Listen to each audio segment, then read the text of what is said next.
Já comprou todas as prendas de Natal? Lembrou-se da sua? Estamos a oferecer 40 passes anuais da Zone e um deles pode ser seu. Assine hoje até 55% de desconto e habilite-se a ganhar. Tudo em observador.pt. Rádio Observador.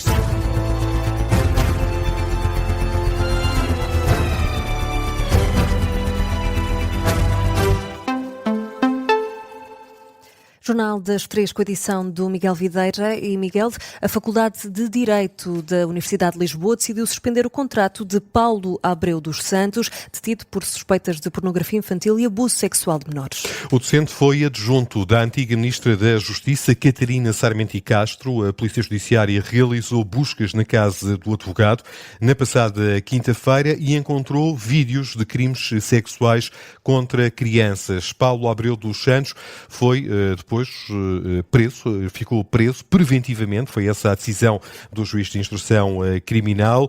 A Faculdade de Direito anuncia agora a suspensão do contrato do, até aqui, assistente convidado da instituição de ensino superior.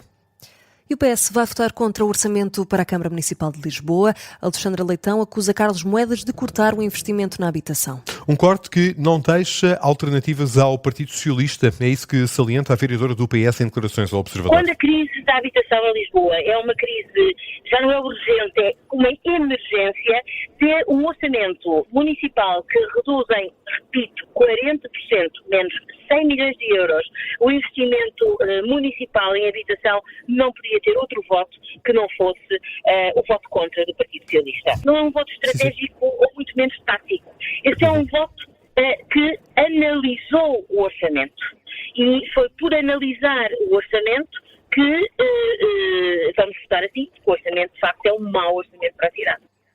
Depois de, no mandato anterior, o PS ter optado pela abstenção em todos os orçamentos municipais, este ano os socialistas vão votar contra o primeiro orçamento do novo mandato de Carlos Moedas. Alexandra Leitão, como ouvimos, assegura que não o faz por taticismo. Sem a abstenção dos vereadores do PS, Carlos Moedas precisa dos votos do Chega para aprovar o documento. A vereadora do PS salienta que o acordo não deve ser difícil, tendo em conta alguns entendimentos recentes.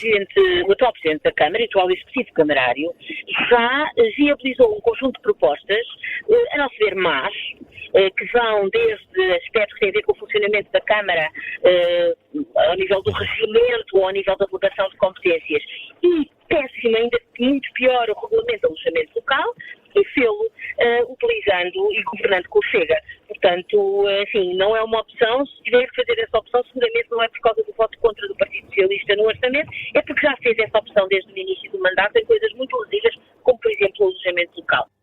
Críticas da vereadora socialista Alexandra Leitão à proximidade de Carlos Moedas ao Chega na Câmara de Lisboa.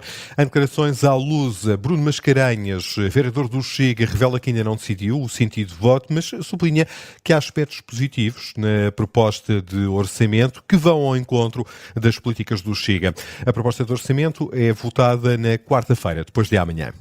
E Miguel, 4h30 é a hora indicativa para os juízes do Tribunal Constitucional anunciarem a decisão sobre o pedido de fiscalização da nova lei da nacionalidade apresentado pelo Partido Socialista. Os deputados do PS têm dúvidas, por exemplo, em relação à constitucionalidade da norma que prevê a perda de nacionalidade a quem seja aplicada uma pena de prisão superior a 4 anos. É uma das dúvidas do PS que, para a Iniciativa Liberal, não passa de uma tentativa de criar entropias. É isso que diz a Presidente dos Liberais, Mariana Leitão. Apesar do próprio Presidente da República não ter levantado questões, vem o Partido Socialista, bem sei que é uma prerrogativa que tem, mas não deixa de ser uma decisão política fazer e enviar este documento para o Tribunal Constitucional. Significa que claramente há aqui um objetivo do Partido Socialista em atrasar e em criar mais uma entropia a uma situação que urge resolver rapidamente.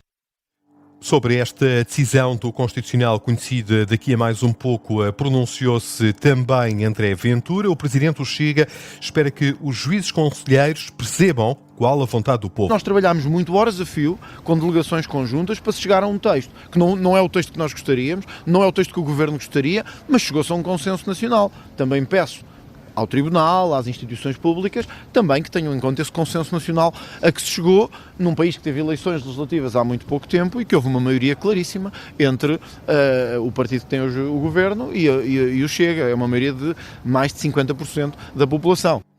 Declaração de André Ventura à margem da formalização da candidatura à presidência da República. Não foi o único a entregar as necessárias assinaturas no Tribunal Constitucional. Também António José Seguro, candidato apoiado pelo PS, e André Pestana, dirigente sindical do STOP, formalizaram a corrida a Belém.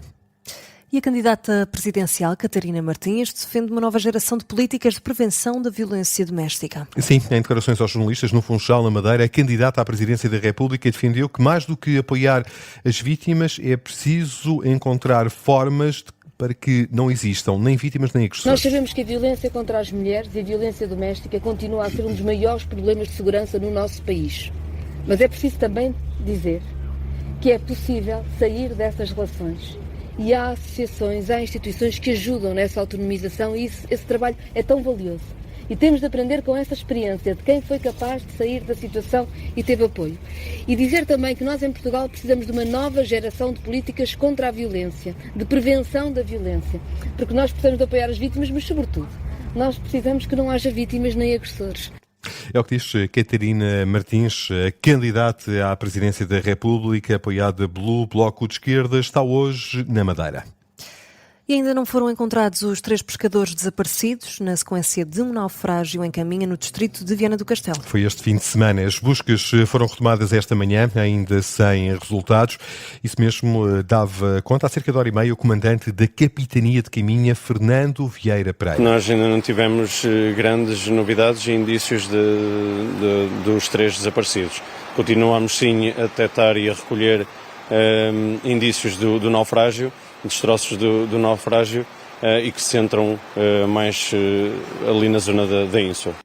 As buscas prosseguem, ainda não foram encontrados os 3 pescadores que estão desaparecidos desde o fim de semana. E Miguel, já terminou a reunião que juntou Volodymyr Zelensky e os enviados especiais dos Estados Unidos. O presidente da Ucrânia esteve reunido com a delegação americana composta por Steve Witkoff e o genro de Donald Trump, Jared Kushner. Segundo a agência ucraniana, Volodymyr Zelensky considera que a proposta dos Estados Unidos de criar uma zona desmilitarizada no Donbass não faz sentido, porque para o presidente ucraniano não é claro quem vai assumir a administração do território. Este foi, de resto, um dos pontos na agenda desta segunda reunião. E o Ministro dos Negócios Estrangeiros afirma que Portugal apoia um alargamento da NATO à Ucrânia. Sim, é isso que defende o chefe da diplomacia portuguesa em declarações aos jornalistas à margem de uma reunião dos 27 ministros dos negócios estrangeiros da União Europeia. Ora, Paulo Rangel diz que caso não seja possível a entrada da Ucrânia na NATO, então a alternativa é dar a Kiev garantias de segurança. Repare, eu já há muito tempo que falei sobre a questão da NATO. Portugal apoia um futuro alargamento da NATO à Ucrânia, não tem nada contra, mas eu sempre achei que essa poderia ser uma solução que, não sendo viável, podia ser substituída por outras, as garantias de segurança. E, sinceramente, se isso for, e acho que é altamente provável que seja, um ponto importante das negociações, isso não deve ser visto como nada dramático, nem sequer como uma derrota negocial, porque acho que é um ativo que está em cima da mesa. O Ministro dos Negócios Estrangeiros sublinha ainda nestas declarações aos jornalistas à hora do almoço que Putin só vai parar se a Europa responder de forma séria. 8 minutos para lá das 3. Miguel Videira, vamos às notícias de âmbito local. O Presidente da Assembleia da República, José Pedro Aguiar Branco, está hoje em Santarém. O programa inclui uma visita ao Museu Nacional Ferroviário e ao Castelo de Almorol, bem como um encontro com estudantes do Politécnico de Tomar. É a continuação da iniciativa Parlamento Próximo, criada na anterior legislatura. O objetivo é visitar os diferentes círculos eleitorais e reunir com entidades locais. O município de Almada já abriu as inscrições para uma nova sessão da Escolinha Canina. Está marcado para o próximo sábado. A participação é gratuita e destina-se a tutores residentes no concelho que pretendam melhorar o comportamento do cão. Vai decorrer nas traseiras do Estádio Municipal José Martins Vieira, com sessões às 9h30 e às 11 da manhã. Esta manhã, em Vila do Conde, uma colisão na A28 provocou 4 feridos ligeiros. Aconteceu na zona de Fazoges, envolveu um caminhão e 4 veículos ligeiros.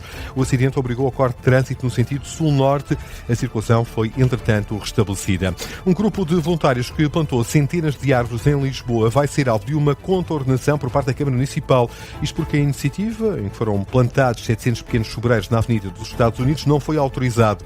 Em comunicado à SIC, a autarquia diz que a plantação é ilegal e não teve articulação técnica. Também se refere que não foram cumpridas as condições de segurança. Um caso de alegado racismo de um árbitro com um jogador interrompeu uma partida da Distrital de Aveiro. Aconteceu ontem, no duelo entre o Macieirense e a Associação Desportiva Argoncilho. O defesa Gabriel Fontes terá sido alvo de comentários de natureza racista por parte de um árbitro assistente. As autoridades estiveram no local e o árbitro deu por terminada a partida ao intervalo. É assim que fechamos este Jornal das 3, que teve a edição do Miguel Videira.